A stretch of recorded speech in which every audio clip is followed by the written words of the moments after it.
गोपान गोकुल रक्षायां निरूप्य मथुरांगतः नन्दाकंशश्रिवार्षिक्यं करं दातुं करद्वः करं दातुं करद्वः। राजन परीक्षित, अपार खुशी हुई, अपार आनंद छाया गोकुल में। और एक दिन श्री नंदराय जी गोकुल के रक्षा का भार ब्रज के गोपों को सौंपकर और स्वयं वार्षिक कर टैक्स देने के लिए कंस के पास मथुरा गया। कंस को कर देकर कारागार में वसुदेव जी से मिलने भी गए तथा उनको अपने यहाँ पुत्र पैदा होने का समाचार सुनाया।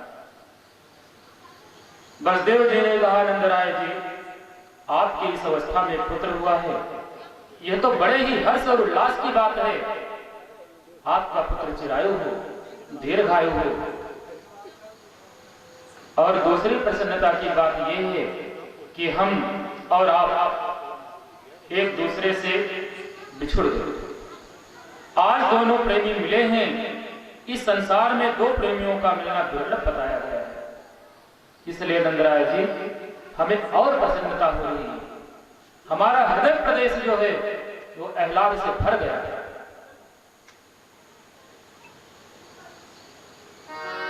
इसके पश्चात रोहिणी और ग्वालों की कुशलता क्षेम के बाद श्री नंदराय जी कहने लगे कि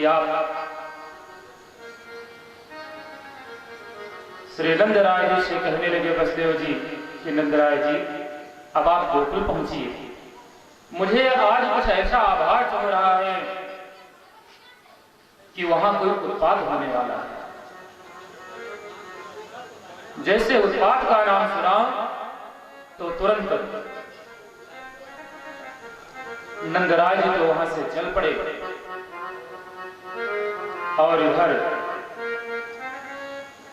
कंसेन प्रहिता घोरा पूतना बालघातिनी शिशूंश्च चारणैः नन्दे पुरग्राम प्रजादिषु पुरग्राम प्रजादिषु।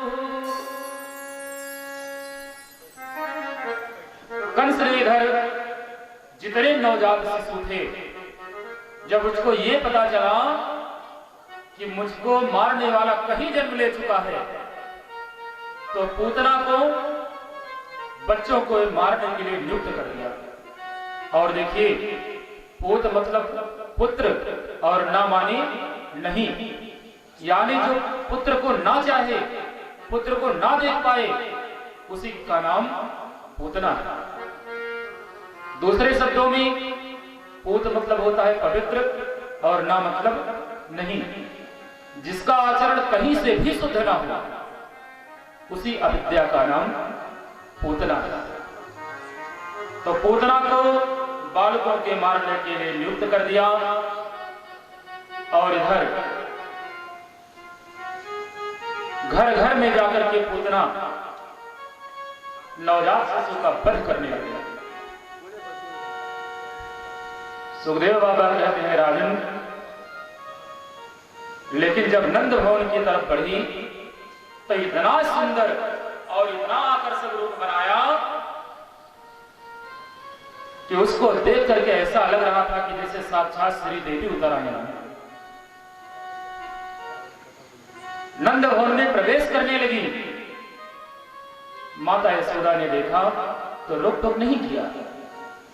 इसलिए रोक टोक नहीं किया कि भाई पुत्र जन्म का समय है, आजकल सब लोग बधाइयां ले आ ही रहे हैं, तो मैं इस बेचारी को क्यों रोकूं?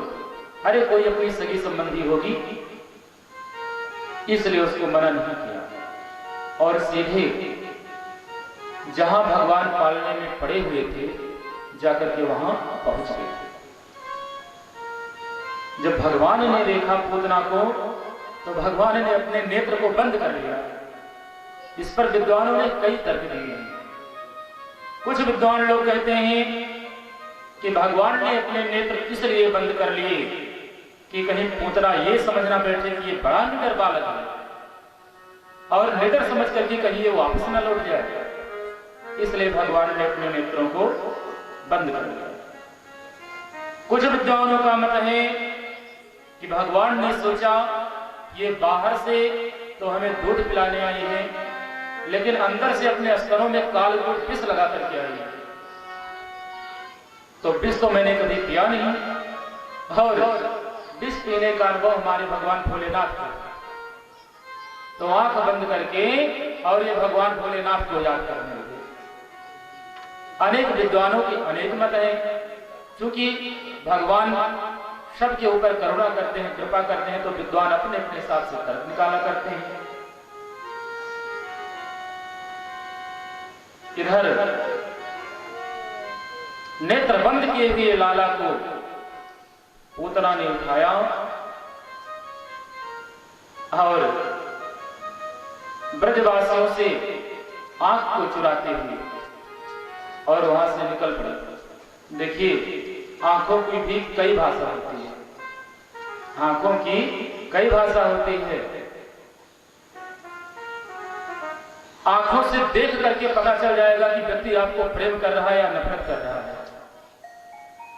गुस्से की भाषा, प्रेम की भाषा, और वैसे कथा में भी एक इधर बैठा है एक उधर बैठा है, और जब जाना होगा तब इधर से ये संकेत करेगा और उधर से वो, और दोनों एक ही साथ निकलेंगे। तो आंखें कई भाषा होती है।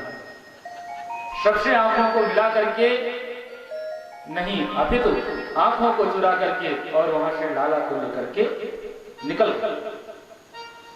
अब कृष्ण कन्हैया तो मन ही मन मंद मंद मुस्काए रहे कि आज देखो ये अविद्या और मुझको लेकर के जा रही है।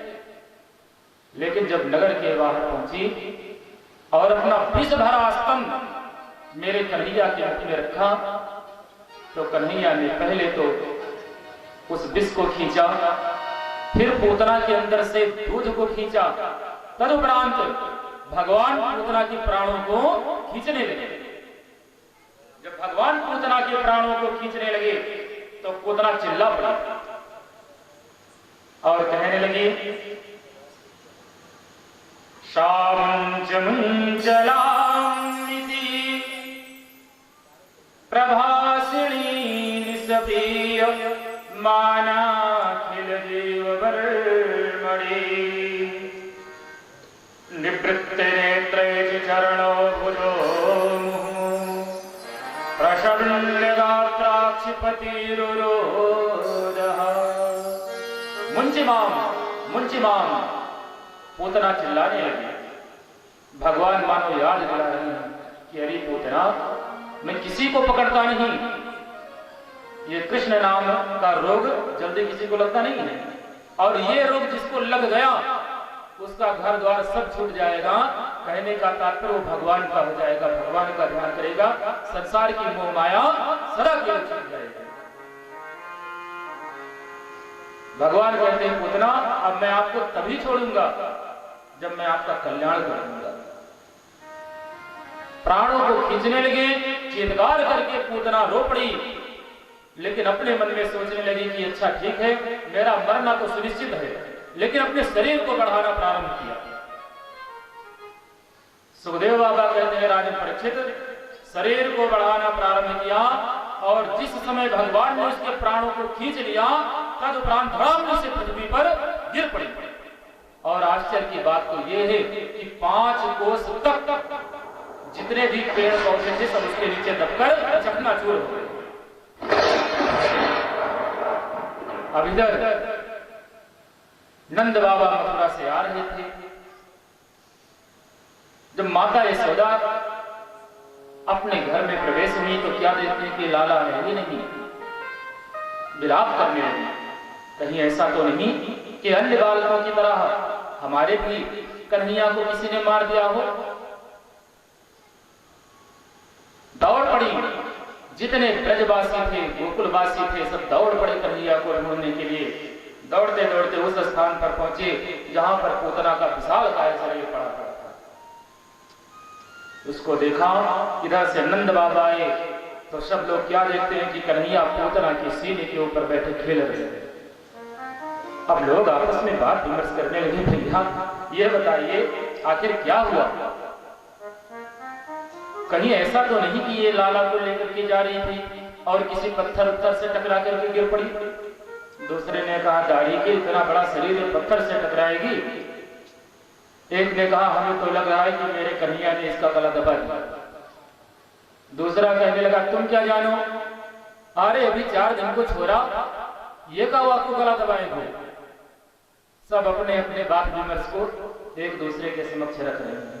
नंद बाबा ने कहा कोई बात नहीं है, जो हुआ वो हुआ, मेरा लाला सुरक्षित है, इससे ज्यादा मुझको क्या चाहिए।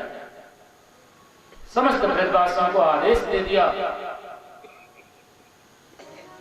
कि आप लोग इसके अपने अपने हथियार को लेकर के जुड़ जाओ और इसके शरीर को काट काट करके ढेर बना करके उसको जला दो।